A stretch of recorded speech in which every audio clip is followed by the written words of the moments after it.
going? What are you drinking tonight? Let's keep them flowing. Where do you come from? Where are you going? What are you feeling tonight? And what are you showing? Where do you come from? Where do you come from? Where do you come from? Where do you come from? Where do you come from? Where are you going? What are you drinking tonight? Let's keep them flowing.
All right, everybody, good morning. We are live on the download. Thanks everyone for joining us. We are going to get into this week's gaming and tech news. I'm joined every week by this awesome panel of gaming panelists, knowledgeable experts, and overall beautiful people. Let's get into how we usually do and get into what everyone's been gaming on this week. We'll start at the top. And Wilson, what have you been up to and gaming on this week? Let the people know. Oh, I'm getting messages. Maybe Wilson's not here. So I'm going to skip down to the Maker of Chaos. I see Dorgon's on mute there, but he can come back if he wants to talk about it.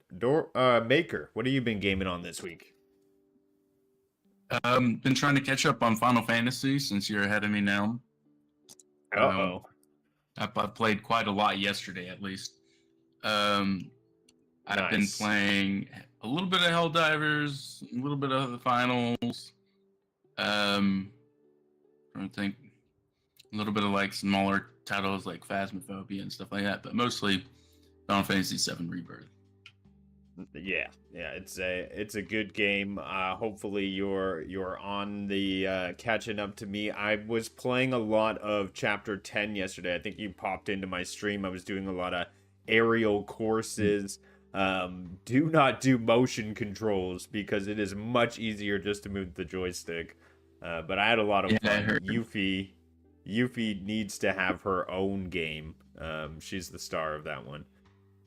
Dorgon, what's been going on with yourself? What have you been gaming on this week? I have been playing a bit of Helldivers 2, just like Maker. I've been playing Hi-Fi Rush because that's finally launched on PlayStation 5, so I've been enjoying myself over on that game. And playing a lot of mobile titles. Call of Duty Warzone has launched on mobile this week, and I was in like the pre-release for that one, so I've been playing a bit of that. Been playing a game called Raid Rush, which is just a tower defense game and fun to play whilst you're meant to be working. I'm totally working whilst playing that game, obviously. I've said too much. I need to go away now. And before we get into SPG and what he's gaming on, I wanted to say what up to the chat. Thanks for coming in, hanging out. We got a ton of awesome people out there. What up, Miss Phoenix, Ray the Gaming Cyborg. We got Vet in the chat, Windstar, as well as Neil J. and all the rest of you. Thanks for coming and hanging out. Now, SBG, what have you been gaming on this week? I think I've been seeing you rolling the dice a little bit. Yeah, man. I jumped in and did another like kind of speed run of BG3. I'm at the end of it. Fantastic game. But yeah, that's about all I've been gaming on. But I've also been hard at work on healing and stuff. So next week I might have a few streams. We'll see. Let's get into it. Look forward to it. That evil run has been waiting, and I look back to getting into the Pink Taucus. What's been going on, Ray? Oh man, Marvel Snap. Been doing WWE 24, and let's see what else. And a game that I used to love playing on Stadia. I had to. It was 50% off over on GFN, and I got it. And I'm trying to finish World Slayer. I never got to finish World Slayer Outriders, so that's what I've been really into playing. Sweet. I always said that game is like the MMO evolution of Gears of War. And if you like the combat in Gears, you'll like the combat in Outriders. I agree. What have you been gaming on, causing chaos with your joystick there? Well, that's a different story, but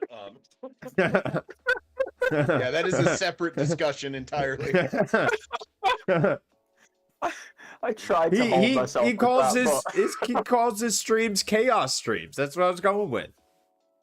yeah, You know what you said. You know what you said. I'm not even gonna go with that route, but no, I've been playing GTA 5 on just GTA Online. Going on murderous, chaotic streams as usual.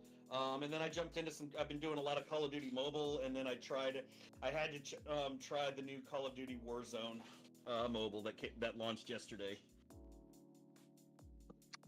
Sweet. Well, interesting to say the least. I saw you playing Nuketown, which I know from my Call of Duty experience is an iconic it's battleground. Love doing that back in the day. Love the zombie level on it. It's a lot of fun. So Nuketown brings a lot of nostalgia back to the table. Yeah, the Warzone. If we have time, I'll bring up my thoughts on the Warzone mobile versus COD mobile because it's interesting. Well, let's get into the big game of the week, and that is Dragon's Dogma. This game has just released. A lot of Game of the Year sort of hype around it. The scope, absolutely massive. Open world exploration with a lot of very fun combat. However, there was a certain aspect of the game that apparently was held back from reviewers. And that is the fact that they have a lot of microtransactions in the game. This ranges from obviously cosmetics, weapons, a lot of areas of the game which people are getting upset with. Do you think that having microtransactions in your game should really bring down the rating that much? Do you think that people can just play the game without the microtransactions? Well, maybe they're just looking for another avenue to make money from. How do we feel here on the panel? It just depends. The reason I say that is because how egregious is it? Now, in that, from what I understand, I do not own the game. I didn't make a pre-character and I haven't played it. But from what I understand, you build a character, you make any choices, good luck starting over again. There's no start over. And you can go in and you and one of your companions, they call them something else, not a companion, but for you to change... Yeah, okay. So for you to change what your character looks like, or for your companion character what they look like let's say you messed up, you sped through character creation, whatever, that's $2 a whack through the microtransaction store. Yes. No. I want to clarify. I'm not joking. I want to clarify something. You can change the look of your character in the game. Like just playing it, there's in-game currency that you spend to change the look of your character. Oh, so It's just they've added these microtransactions as an additional way to pay for those things that you can obtain in the game. Not having a start over. Have done this. Not having a did start this with over Resident pushes you Evil. to the store. They They've did this done with this the with original Japanese Monster Dogma. Hunter as well. So Monster Hunter All right, World, they've got all right, the we exact gotta- same microtransaction. Let's start It's not- Dorgon, I just wanted and to we'll make our way clarify down. that. So Sorry, we had this a isn't lot the of first voices time there. They've done this. Yeah, understand. It's not the first time they've done this. They did it in Monster Hunter World, which was a 2018 release. They charged £2.50 to change your skin, change your cosmetic appearance there. They sold cosmetic packs for Monster Hunter World. But Monster Hunter World played well. The footage that you've got on in the background at the moment is from a good friend of the channel, Wibblesniff, who was playing it this morning. And he's got bigger problems with the game. The microtransactions, they would just undermine the single-player experience. This is a single-player game. There's nothing multiplayer. There's no pay. I mean, it is pay to win, but at the same time, it's like you're only undermining your experience in the game if you use those microtransactions. It takes away from the gameplay loop and just buys your way to the end game. Why just pay for someone to read you a story in that instance? An audiobook will be better suited for you. I understand the nefariousness of it with these microtransactions being held back from reviewers. That's where the problem lies. If you went into this game knowing it was there, that it was an optional, what it was and what have you, that's no problem. But the reviews came out a few days ago, and the game comes out today with these things that weren't mentioned. That's where a lot of the dissent is coming from. They feel like these have been snuck in at the last minute. In terms of the game, though, it doesn't impact how the game plays too much, and you're just undermining your own experience if you take them. And they've been doing it in games for generations now, Capcom. It's nothing new from this company. Right. Okay. And Maker, I want you to touch on the point. You were saying that you can grind out the materials to change your appearance in the game. Do you know if it's like a long grind, you have limited amounts in the world, or... So, I haven't played the game. You know, I'm still playing through Final Fantasy VII Rebirth, so I can't personally say, but from what I've read on Twitter from people who have played the game, a lot of this stuff can be obtained within a couple hours. Like within the first, couple hours of the game. Apparently, it's not that hard to get a lot of these items. Like I was just looking through it. I mean, you can buy Rift Crystals, which I believe is a currency in the game that you can buy specific things, wake stones to revive your characters, which I assume there's a way to get the wake stones in the game as well. Port crystal, there's like gold keys, so there's like keys, pendant, beacons, so there's ways kit. Like a lot of these are items that I don't really see a particular thing that screams this is only obtainable through DLC or through purchasing. Right. Yeah, exactly. But I second what Dorgon says though. I think the consumers need to know though before they pre-order, before they buy. That's just, I mean, I like to know. I think about every game ordering and buying nowadays. But to the point though, you need to let the consumer know. Yeah, I know. I game maker. I know about DLCs in games, but if you have a game like Assassin's Creed had it. I know, but you're not listening. I'm saying if people didn't know, and reviewers didn't know, that's an issue. That's all I'm saying. Here's the thing. I think the problem is if it's egregious, and to me, nothing about this screams egregious. I can understand. Let's get Vet. You wanted to say something on this topic? Well, you have to think of it from like we in this podcast. We all understand how DLCs work. We all know games come with that, but you have to take that away. You have to use the mind of an average consumer that knows nothing about this kind of stuff. They don't pay attention to the news. They don't look to see, all right, how much is it going to cost me for DLCs? They don't worry about that. They look at this, all right, Dragon's Dogma 2 is coming out. I want to get that game. Then they get it. They start playing it. That's the way you have to look at it that way to understand why these negative reviews are coming in. We understand it, but we're also gamers. you have to look at it in the eyes of someone that does not look this stuff up and do gaming and do podcasts and look for this kind of news. Because I'm looking at the cost for all of these things. You have to pay. You're spending money to pay to travel. Why? You're paying for items to like camping gear. I have to pay $3 to get camping gear. What the? Why? RDO. Yeah, exactly. Yeah, I mean, but see, that's the thing is, like, well, my thing is like Resident Evil Village launched with the option to purchase ammo, but I don't see a lot of people complaining about that when that released. But that's ammo. This is but it just depends. Like I was saying, the egregious part of the store would supplies. be the egregious part of the store would be, hey, you cannot start a new game. You want to change anything? Do you want anything extra? We'll go. No, that's in the game too. No, I get it. I get what you're saying. No. Oh, like starting over is in the game? No. Well, there's only one save. So correct. If you start over, you start over. Like you can just start a new save. Over. I think that's a bigger problem. The people one on save, PC especially on things people like on a shared PC console. can. People on PC can, if they go into their stuff, turn off cloud. You got to do some steps to be able to start over. There's no button to start over again. That's kind of an issue with this title. I'm not saying that it was egregious and it's set up that way, but when you play the game, there's no, hey, start your adventure over. Start fresh. There's no button for that. There's no selection for that. No new game. It's not. It's continue and load. Here's the other thing. Is, now you have to pay to change your character's appearance in the game. But the reality is, the first city you visit, 30 to 60 minutes in, if you rush. Now, I don't know how many of us, when you buy a game, are going to immediately go into that speedrun mode. You can buy the item for next to nothing.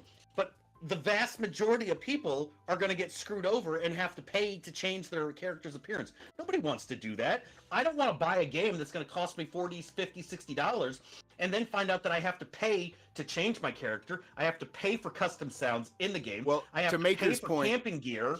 To Maker's point, you don't have to. You could find this stuff in the game, but I think another part of the discussion is performance. People with 4090s can't lock it at 60. They're at like 40 some frames. And they've come out and said why. They said that it's highly CPU intensive. And just the way they built the game. And it makes sense to me because most likely it was built with high core count, high thread count, E cores, P cores, and the new AMD chips in mind to utilize some of that. And if you don't have it, it's going to run your chip ragged. And there was a solution that some gamers came up with, and that was to murder every NPC in the game. Yeah, to stop it from speed up utilizing your game. that CPU. Yeah, hey, like a ridiculous way to solve the problem. Hey Wilson, I think the takeaway on mostly is that you need to spend as much time as this man up here, David Wilson, in character creation before setting off in Dragon's Dogma. So I did look it up. Yeah, the game itself does not allow you to start a new game. You can change the look of your character in the game or by purchasing, and you can. So apparently that can be done within the first couple hours. There is no option to buy a new game. There's no option to purchase. So sorry, I didn't hear that last part. Can you buy another game? There's no option to buy a new game. It's just something that the game has. Yeah, like that's the way the game is created. It sounds like a mess. You start your game. You can't do a new game. There is an update though that I just came across. Unless you're on PC and you can only delete the file. Right. The company Capcom did respond to the backlash, promising patches for the bugs and crashes and addressing the frame rate issue. But the most is some DLC items can be obtained in the game for free, just like Maker said. But really, the main criticism remains on a port crystal enabling fast travel. That's what seems to be like the number one thing everybody's kind of like bombing the game for. Capcom also just stated that they're looking to add the ability to restart the game. If anything is harder to obtain, I've heard that it takes a while to get those fast travelers. I'm just saying, if I'm spending whatever it costs to buy a game, if this game costs you $60 on Steam or PS5 or wherever you bought it, if it doesn't have the ability at launch to restart, I'm not buying it. I'm not wasting my money on that. That's ridiculous. Most hardcore, people that are established in that genre are going to be able to get past that. But there are a lot of people that what's going on, Cowboy? Welcome. I am on lunch, and I was looking, and I seen the signal was out that Rude Diggs and the guys were streaming. So I just wanted to pop in real quick. No, don't let him lie, Rue. He tuned in briefly and heard Vet's big mouth running, so he had to chime in. Yeah, Cowboys, I did hear you, but thanks for coming in. What's going on, Cowboy? So you guys are talking about Dragon's Dogma. They were hiding right? the microtransactions from the reviewers. Now that gamers are buying in after the reviews come in, they're discovering microtransactions are in the game, which is a little bit shady practices. So this morning, we kind of was talking about it a little bit in a Discord. So what I mentioned, and I know somebody Ray's age and my age will remember this. But I was like, man, remember half of my gaming, I'll say half of my gaming life was before you could go online with the internet. So I remember when you got a game, the game was what it was, right? There was no updates, there was no microtransactions, there was no anything. So I kind of think when I look a little different at games, I see the game for what it is, right? Because I was used to, you just got a game shipped, you bought it on a disc, cartridge, whatever, and that's it, right? You got glitches, you had glitches, you couldn't change it, right?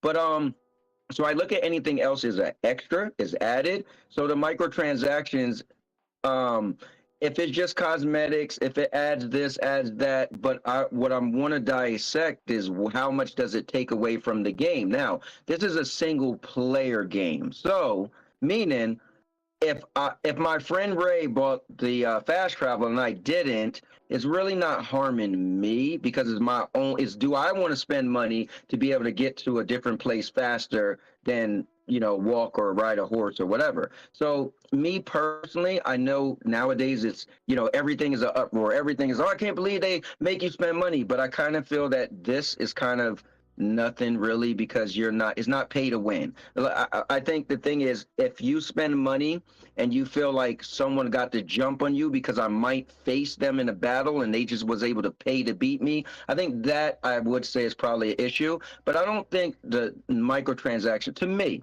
right, I'm just giving you my thing, I don't think this is an issue because it's a single player game, and so you don't need to buy it. Now, them not giving it to them not having it to the guys who was testing it ahead of time, I don't know necessarily if that's that big of a deal, because at the end of the day, once you buy the game and you have the real copy, at the end of the day, you don't have to buy it. So my question to you guys is there anything on this list? Because I've seen a big list of things. Is there anything on the list? One more thing I want you to address. Okay. How do you feel about purchasing a game, you create a character, you play through that game, and you can't start over?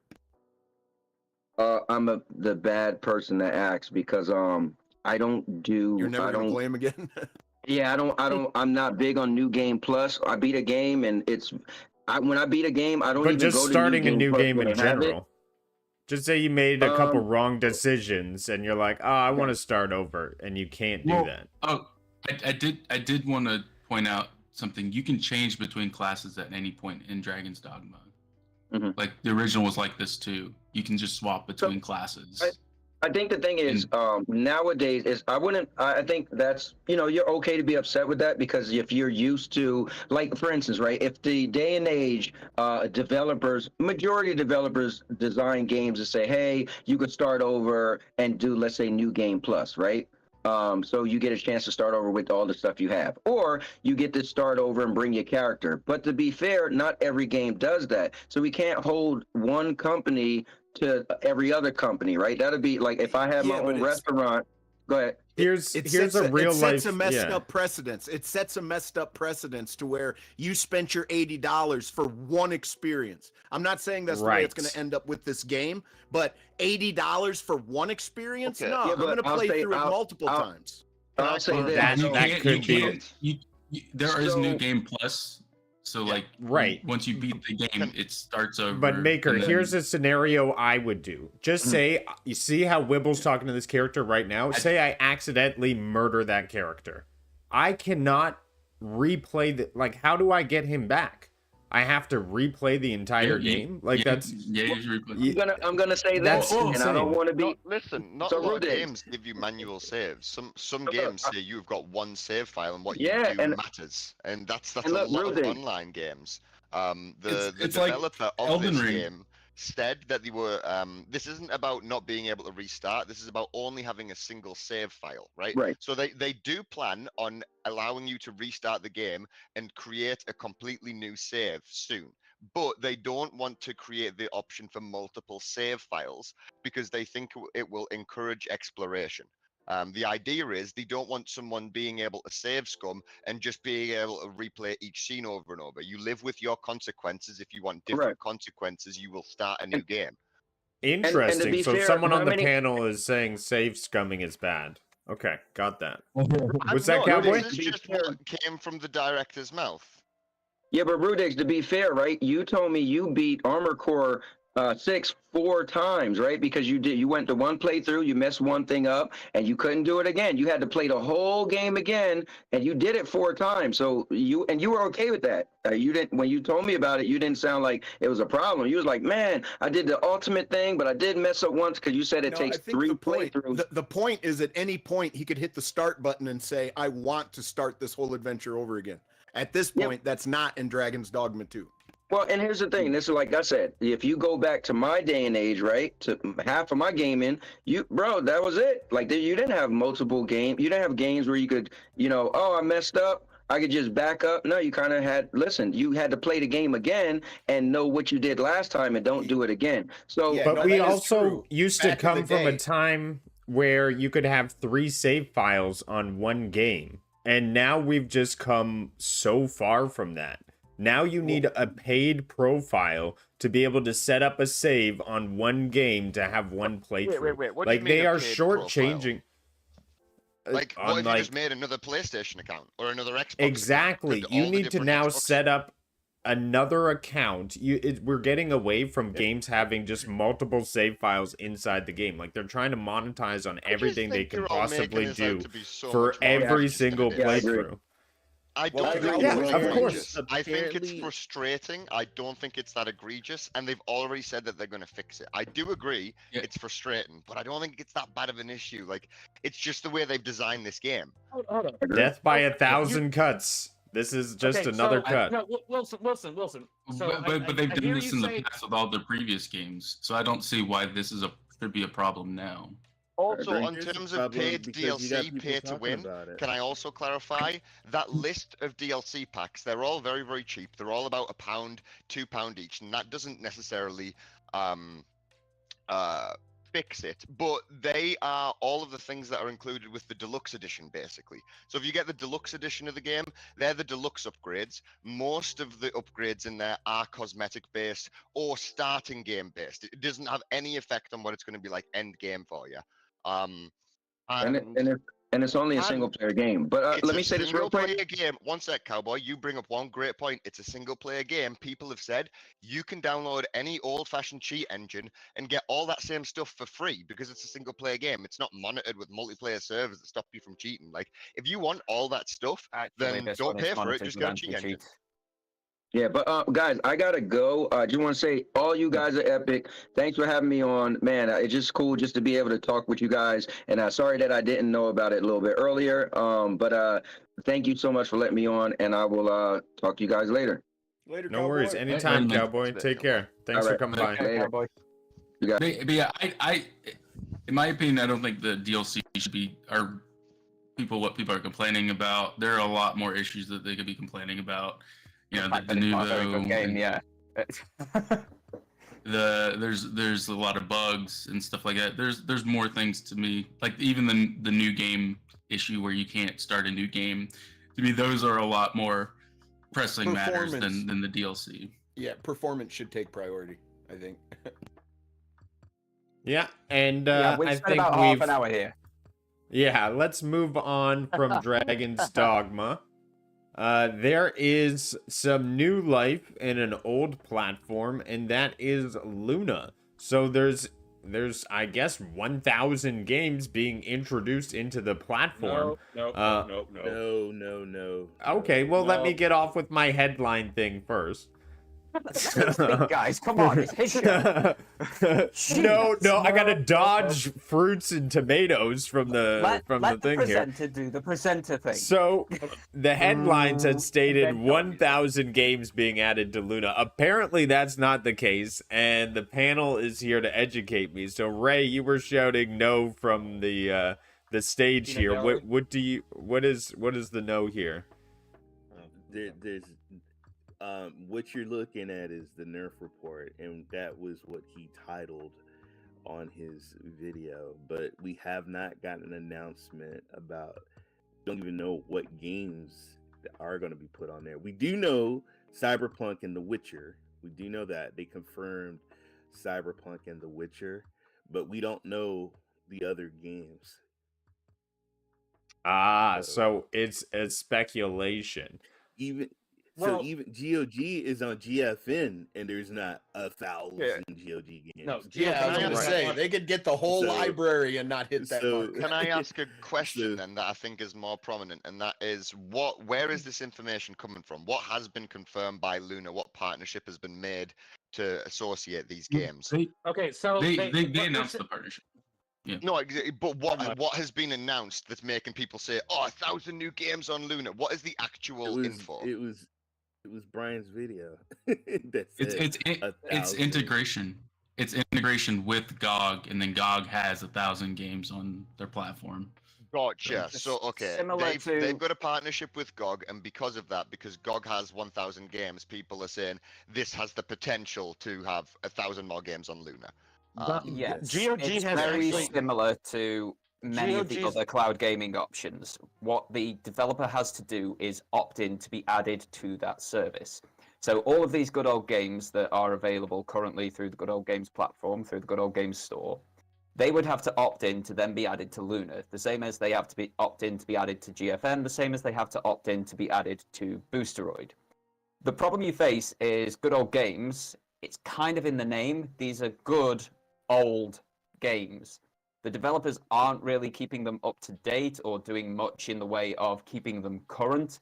So the likelihood of any of these developers going back and clicking a button to say add to Luna is incredibly low, because it hasn't happened on GeForce Now and it hasn't happened on Boosteroid with the integrations that they've got on both of those platforms. So there is a possibility of 1,000 plus games on Luna here, but the likelihood of 1,000 plus games on Luna here is kind of infinitesimal. So, this is the first time I actually learned that GOG stands for Good Old Games. That's funny enough. Yes. I learn something new every day. It kind of reminds me of Good Old Boys when you say it in full, though, which I don't know if that's the best connotations to have. I didn't know that saying either. Maybe that's a Wilson saying. That's Bet, did you have yeah. something to close out this topic with? Give us some more information on what's happening here. No, they all covered it. All right, then. So let's move on to the next one. Thanks for clearing that up. I guess instead of 1,000 new games coming to Amazon Luna, which is, I guess, a bit clickbaity, it's more like GOG integration into Luna. So this is a bit nice and heartwarming to see. Dorgon. Hey, I'm talking finish to you. your intro first, and then I'll have my bit. I remember. First human to receive. Or did you see it Yes, as well? and you posted it, and it warmed my heart. So the first human to receive the Neuralink implant says it lets him play Civilization. So I think this is pretty cool. It was a quadriplegic injured in a freak driving accident about 8 years ago. So he's paralyzed from the shoulders down. And he's able to use the Neuralink technology Of course, this was posted on Neuralink's X page, so you can take that with a grain of salt on production. But it's pretty cool to see that he now has the ability to video game. So this is the introduction, I think, to Neuralink being introduced, cyborgs, if you will, being created, Ray, on the masses. The most This interesting is part a about gaming it is how cyborg right here. The most interesting thing about it is how they got him to be able to move the cursor. Like they go into discussion a little bit about like fake movements that you try to do in your mind, like move your arm but your arm don't move, and then actually moving your arm. And it's just really cool if you go watch it. It's only like 5 minutes long, but it's very interesting how he developed the mental muscles to be able to move the cursor. Right. Yeah, go for it, Maker. I was gonna say, this reminds me of a story about someone playing Elden Ring with. It was apparently a tool that, using like their mind, they could control the character. So I don't necessarily think like Neuralink is needed in this case for something like this. Right, an external advice that read brainwaves. Right, I believe I had saw something like that at a TED Talk. It memorized, you assigned a certain brain wavelength thought to an action in the game, and you mapped it. So every time you thought of that, it would do that. So I don't know necessarily what advantage you get from installing it in your brain versus just wearing it externally, but I guess this is the way we're possibly headed in. Either robots doing chores for us or robots in our brain. Any other thoughts on the world becoming cyborgs? Skeptical as all hell. The fact that this is from Neuralink, the fact it's been posted on X, edited by X, I wouldn't trust any information out of that source or that man who is behind this with a mountain of salt, let alone a grain of salt. So the source to me is questionable at best. And as Maker says, we already have stuff that can do this without implanting something in someone's brain, with non-invasive surgeries. So we have better ways of doing things already. This is a publicity stunt at best, in my eyes. Okay, and I don't like now it. let's bring us back to reality. Love it. Jeez. Right, ouch. there's a point to be made there, though. I mean, I'm sure a lot of 100%, people but are just thinking ouch. that. I like to, right. I am typically always on that side with you, Doragon. You know how skeptical I am of corporations and of fat cats with all this money putting on faces just for the sake of making their business better. And this could definitely be a big market employ, even if it isn't as a primary, even if it is to show off the tech, and it's a little bit getting to do a one-on-one with the guy, regardless of how honest it is going to be, it is being used as a marketing technique, somewhat on some level. But it's still really cool to see, man. I mean, a guy, as he's a quadriplegic, all he can do is move his head. And I think he said it's a driving accident. I'm not sure if the article says driving, but I think if you listen to him, it's hard to tell. I think he says diving accident. It doesn't really, I don't think that matters massively to the case. But it's just crazy to see someone who had lost all control being able to do something that feels like it gives him control back again. And sure, there's other ways to do it. But Neuralink's main benefit, if you believe any of its marketing, if you believe any of the advertisements, isn't just being able to move a cursor with your brain. It's also meant to eventually aid with things like dementia and whatnot. So, well, it's also meant to move his legs again. Really? Neuralink that's true. That's something it's wanting it's supposed to to work bypass. Like, let's say you've got mechanical legs. Well, your brain could be sending those mechanical legs fucking the signal to walk and move and all that stuff. That's what they're working towards. Now, are they anywhere near that? I have no idea. But the guy didn't die. It's in his brain, and he's messing with computers. So they're, if it's to be believed, they're getting somewhere. But they kind of need it to be successful because they spent a lot of money. Right. I do question again, though, with that point. Why go so invasive? We can do all of that externally without putting someone through traumatic surgery who's already been in incredibly traumatic situations. But I feel there's better ways of doing it. Well, the idea is if Neuralink, it's a neural integration, so the potential of it being integrated into the brain is far greater than something that could be external. But I mean, none of us are fucking scientists. None of us really know like the potential or the hazards or the risks compared to a more standard device that other people are making nowadays, right? Yeah, and what well, Dorgan's getting at technically, is Elon Musk I'm a doesn't building really know scientist. either. Yeah, exactly. A lot of Elon Musk tech entrepreneurship. What I is would like to posing, right? see is them upload Grok to this Neuralink and then just have Grok speaking through him. Oh my god, what a sci-fi world Oh yeah, we'd be living in. let's have What Terminator. the hell? Yeah, why not? Sounds like Skynet. Move Yeah. on before we absolutely ruin the world. Well, Ray, do you have any thoughts about more gaming cyborgs coming onto the scene? I'm all for innovation, but you also, just like Durgan said, you got to be aware of some of these. What's the real idea? What's going on with these corporations? I ain't down. Look, I'm not down for somebody, because I remember a doctor wanted to do something to my son, and I gave him the middle finger, and I walked out, and my son's doing fine, sort of. but Ray got a second opinion, is what he's saying. yeah, but if just be aware, just be aware, because there's a lot of BS out there. But I'm all for giving somebody a second chance.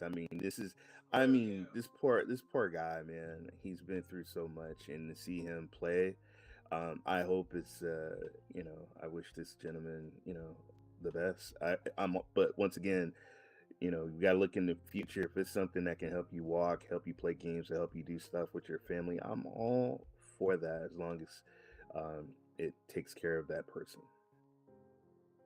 Well, let's jump into Game of the Years of 2023, Baldur's Gate 3. Now, most would suspect we'd see a DLC be on the way. We'd see Baldur's Gate 4 announced.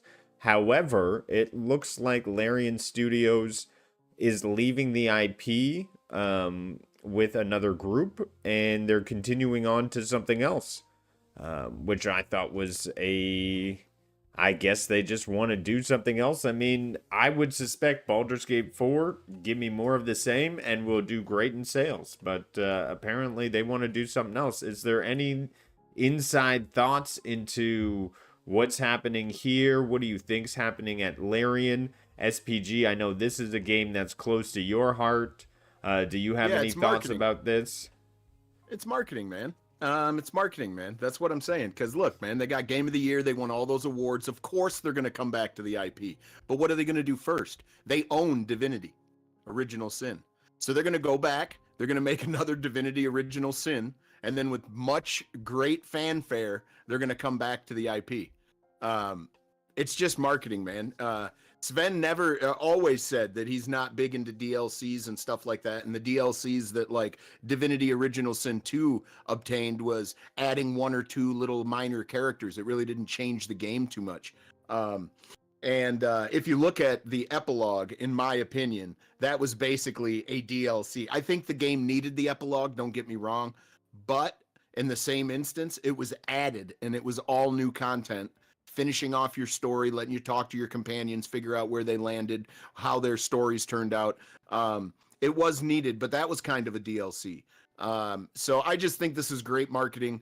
Their studio is in high demand. The IP of Baldur's Gate is now in high demand, and they're going to make sure they get paid real well for coming back to it, I'm sure.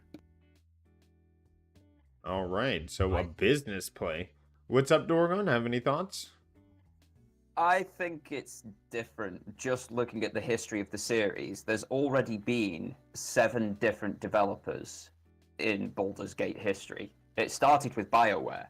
Like, this isn't a Larian Studios original. They came in at the 3rd installation. Don't get me wrong. Members of Larian worked on the original at BioWare, but this isn't a Larian IP. This isn't a Beamdog, High Voltage Software, Black Isle Studios, Magic Pocket, Snowblind Studios, or BioWare option. It's Wizards of the Coast owned. The guys who own Dungeons and Dragons own Baldur's Gate.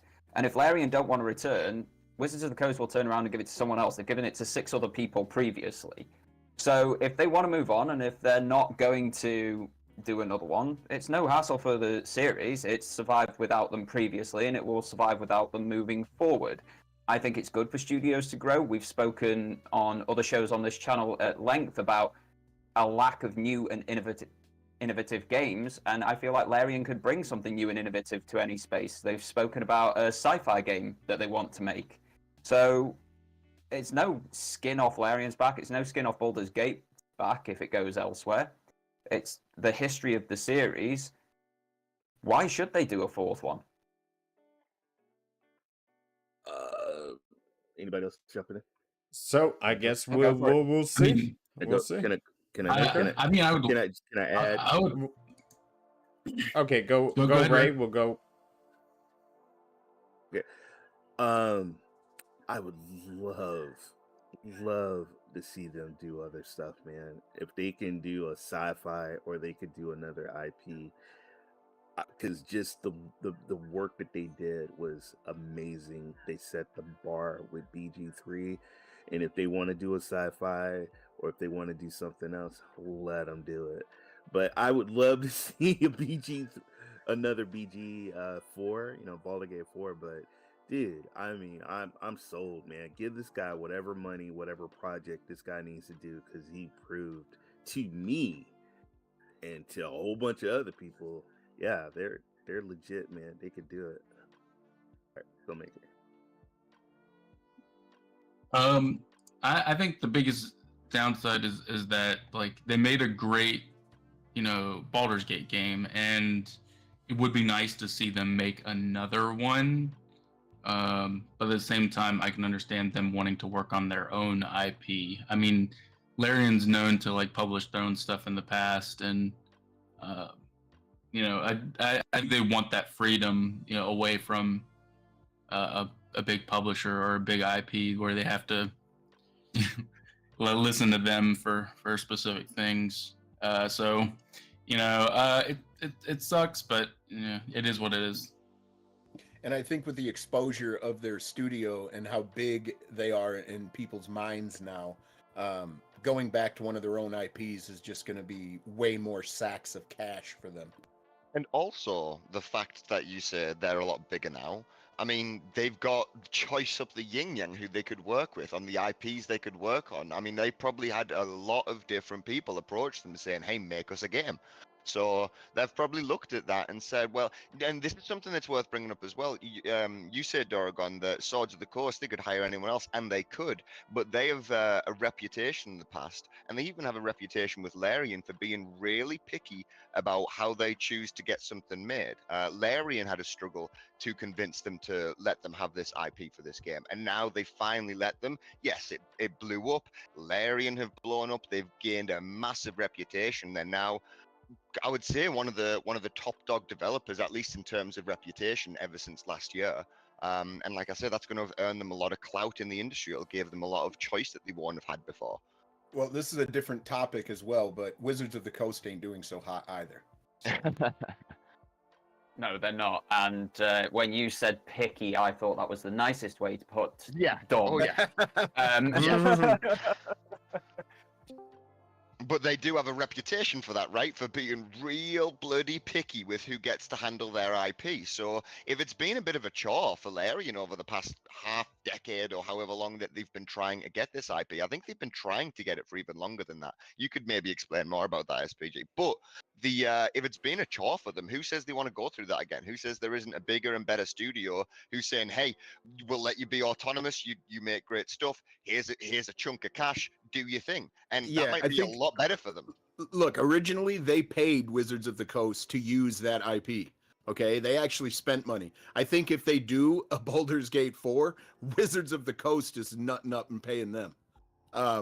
Straight up. Because look, man, success breeds success. All they see is the money. And if they want D&D relevant, they'll try to have a competent studio make another game. They could have they could choose any studio, but they already know they've struck gold with Larian, so I don't see them stepping out of those bounds too far. Yeah, I mean, we will see what the future holds. I definitely see the value in bringing the audience they just garnered back to their own IP to try to maximize on money. So I think that is definitely what I could see happening. And a lot of these are just like, hey, play BG3 because this is the only BG3 you're going to get. Don't wait for DLC. But only the future will tell. By all we know, BG3 can come out in 4 years from now from Larian just because of another deal that happens next week. But let's close out the show. Thanks everyone for coming on by. I do appreciate all of your wonderful input and voices. It was excellent discussing these topics. We got a lot of you, so let's go through what each of you will be. Oh, hey, Lo-Fi. What's up? There's a wild Lo-Fi. You, bro. Chat and gets ignored. Sorry, I don't have it. I got a bunch of screens open on my end. But let's start at the top and see what everyone's going to be up to this week and where we can find them. Wilson, what's going on with you this week? Trying to get better. I'm ill. I'm on the back end of it now, I think, but recovering from this silly chest cold. And I've been playing Avatar. I didn't get to tell everyone at the beginning of the stream, but I'm actually surprised by how much I enjoy it. It isn't just Far Cry in blue, which I'm pleasantly surprised by. It's close to it, mind, but it feels different enough. They've built an amazing world, and I've been loving this game for the past week or so. So I've probably got another week I'm going to put into it before my Ubisoft Plus runs out. That's what I'll be getting up to. That and hanging out with you lovely folks. And what about you, Dorgon? What's been going on with you this week? Where can people find you? So I've got a new video out this week on the best cloud gaming service for each individual, just going over what the strengths and weaknesses are of each and where you should probably spend your money, not what I think is the best. I'm working on 2 new videos, so I should be getting a code through for a launch day review, hopefully, if all goes well, fingers crossed. And I've got one working on the PSVR 2, that whole year anniversary one. Otherwise, you'll catch me every Wednesday with Rudigs here on Cloud&Console on the Super PlayStation Bros. Awesome. And what about yourself, Lo-Fi? What's been going on with you? Where can people find you? You can find me chilling in the Cyborg City with these boys right here. That's about it for me. All right, awesome. And Maker, how about yourself? You can find me on Twitter. The name is Maker of Chaos 12. Awesome. And SPG?